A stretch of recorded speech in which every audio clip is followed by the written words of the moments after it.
Regardless of warnings, the future doesn't scare me at all.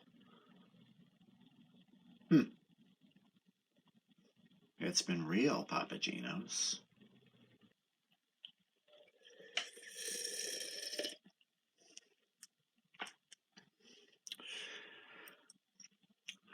On a more important note,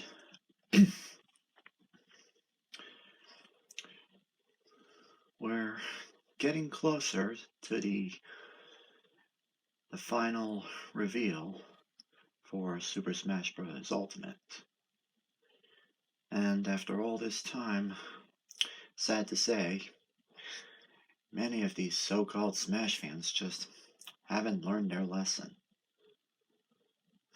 Or lessons. And that is regarding all these leaks.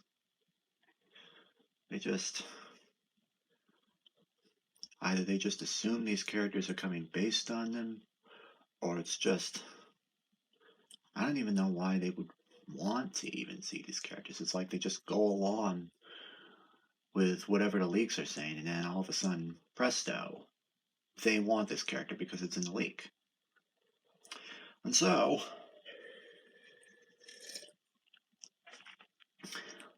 that's what leads me to conclude. It's not about the character. It's not about these guys getting what they want. They want to see it happen. They want to see this leak be real. They just want to see it come true because it fuels their self-entitlement. So it just doesn't matter to them if they're spoiled, if they think that this is the character and they think, oh, I'm gonna get hyped up for this character to be revealed. That's just a spoiler to them. Then it really takes the fun out of waiting to see who the character actually is, and that doesn't bother them at all. They just want to fully expect this character to show up. That definitely means that they don't just want the character. They just want the character because it's on the leak. They just want the character for that reason, because it obviously boosts their overinflated egos. It makes them feel empowered over Nintendo. Now, it's obvious what the problem's been this whole time.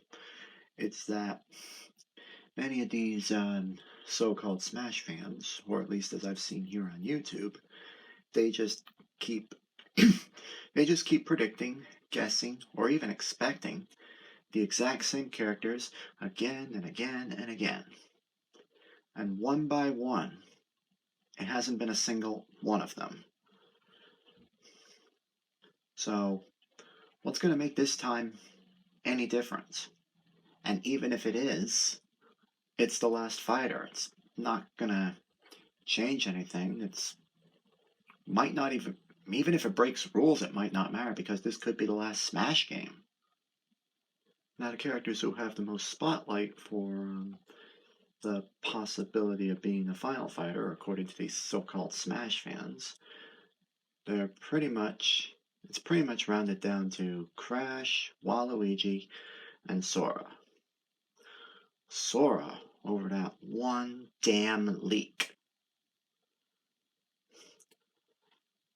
The idea that this kind of 4chan leak that uses such a red flag, yet somehow it draws in so many people, and it's gotten so many videos to debate on that it could be Sora, that it could be that they're saying it's 100% Sora. It does go to show that this isn't about the characters. This is about these so-called Smash fans who are looking for self-entitlement. They want to think that they have control and dominance over Nintendo. And getting Waluigi as a fire in Smash would ultimately send them that kind of bad message. Because, well, Even though there were only, what, two, three people that openly threatened Sakurai the day he was revealed to be a Sis trophy or some point after that. It doesn't matter how few people. It's that principle of a thing. Waluigi becoming a fighter in Smash Ultimate, maybe even in future Smash installments, would send a very bad message to the Smash community. It would tell them that they can whine, cry, throw tantrums, all that stuff, and even threaten.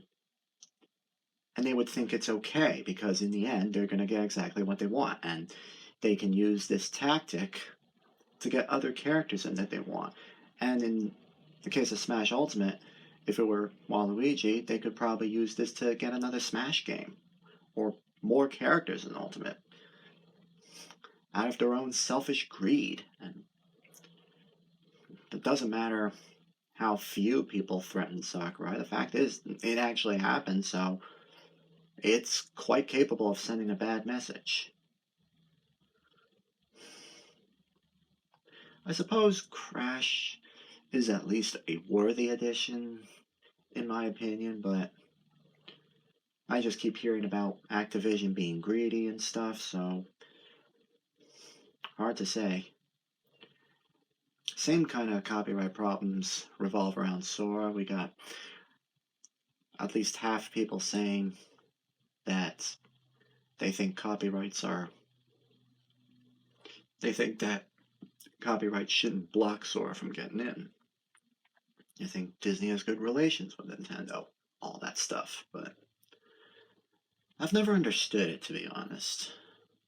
Were I to throw my hand into the ring, I'd obviously be sticking to the current trend or theme that this Fighters Pass Volume 2 has been giving us so far. And what it's been doing is throwing in characters who had some kind of place in Smash or would have been in Smash, but circumstances happened. Like, for example, Min Min and Pyramithra.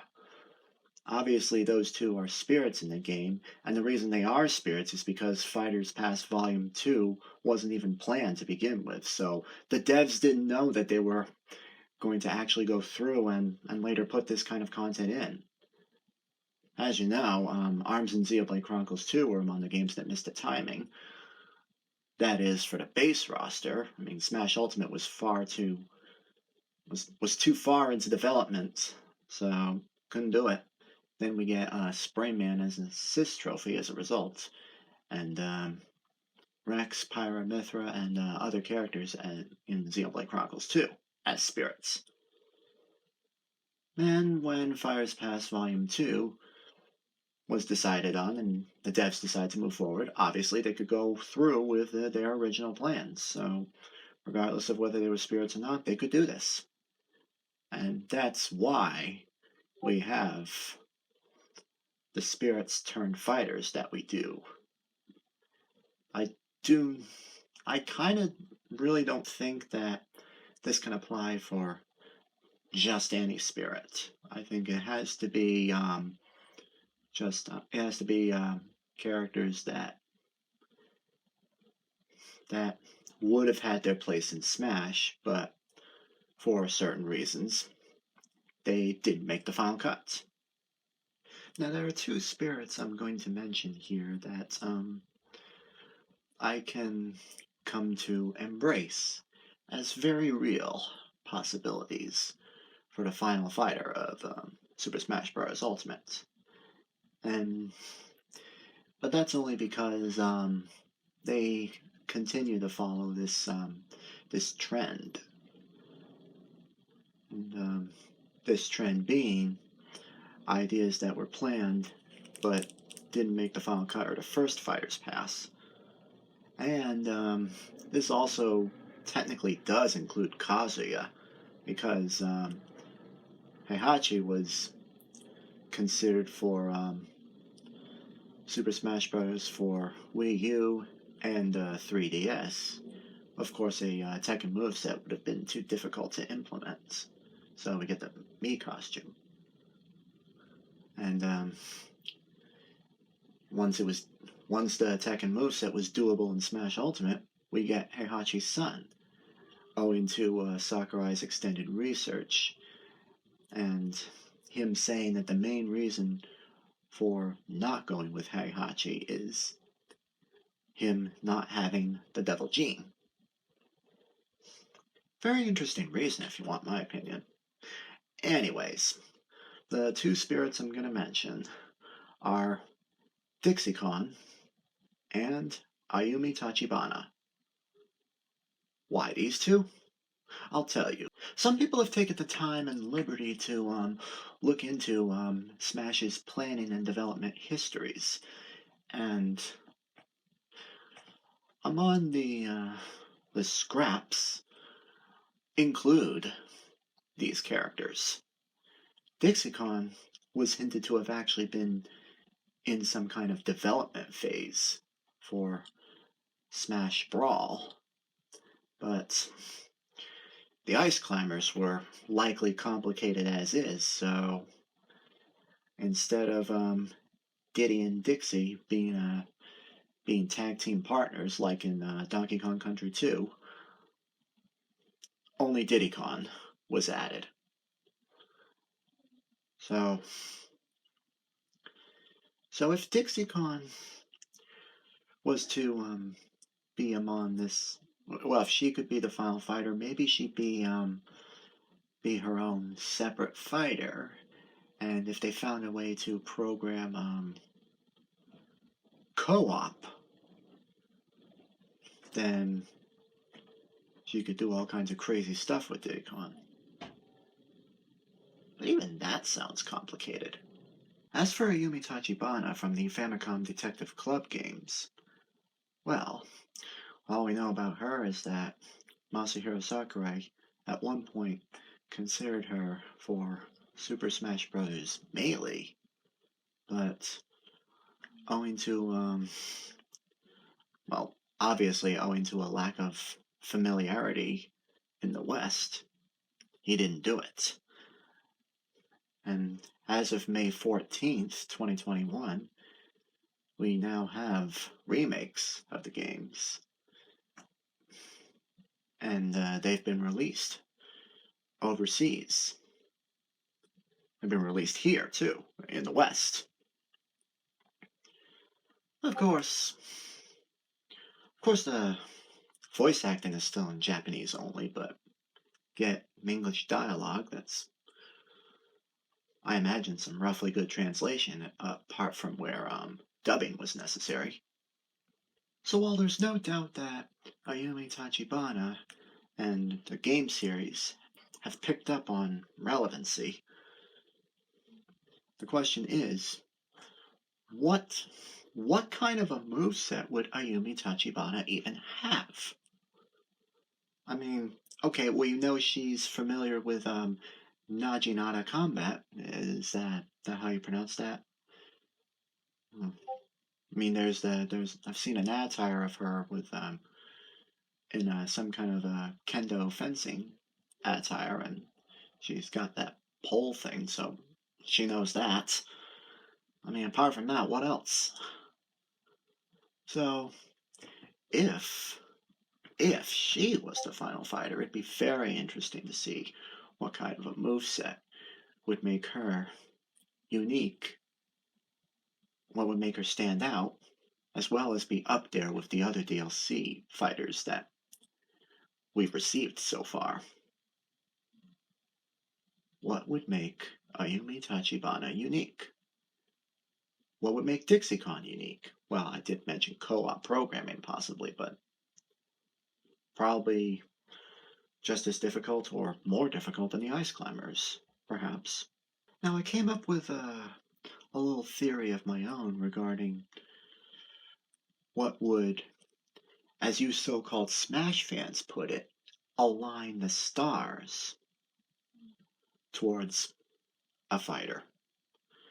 And this being for Ayumi Tachibana, but obviously I'm not going to share it because For one, who'd want to listen to me?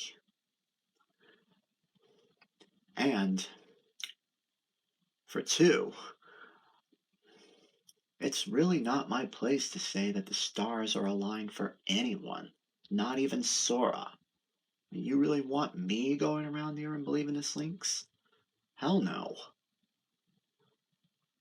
So therefore, it's my intention to you, so-called Smash fans. I have no choice. But I'm warning you all. Don't buy into these fake leaks. What we're looking at regarding Sora is pretty much Dante all over again. And I'll explain. On January 16th, was it? Yeah, January 16th, 2020. That was the day that Byleth was revealed for Challenger Pack 5. That day would also just happen to have some kind of announcement regarding a special edition of Devil May Cry 3 on the Switch. With this, not by any leak or anything else, just with that info alone, these people foolishly believed that Dante was a lock because this all just happened to be on the same day. So they believed Dante was a lock out of their own stupidity. And believe me, that's just me being kind. So I'm warning you, so-called Smash fans, don't buy into this. Do not expect Sora. Do not expect Waluigi. I don't think I'd even expect Crash or even Eggman. You can't keep doing this, guys. You're just setting yourselves up for disappointment. And you can't keep brushing me off. You can't keep dismissing me.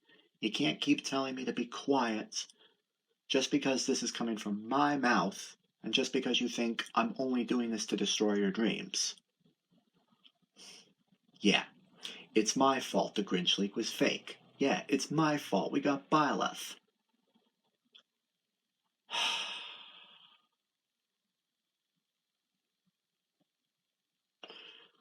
So if you can't hype responsibly, if you can't take matters like these seriously, if you're just gonna keep guessing the same exact characters again and again and again, then I hope you all get exactly what you deserve. Nothing!